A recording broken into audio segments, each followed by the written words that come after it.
Hello guys! In today's video, I'll be showing you how you can call in Google Chat. So without further ado, let's begin. So now to start, open your Google Chat app and you want to make sure that you have a good internet connection.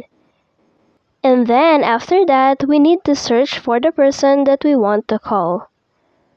Just enter the email address of that person that you want to call. But if you already have a conversation with that person, just go to the chat page and then tap on the conversation. So now as you can see at the top, there is a phone icon. Just tap on that to call the person. If you want to have a video call, just tap on the camera icon beside the phone icon.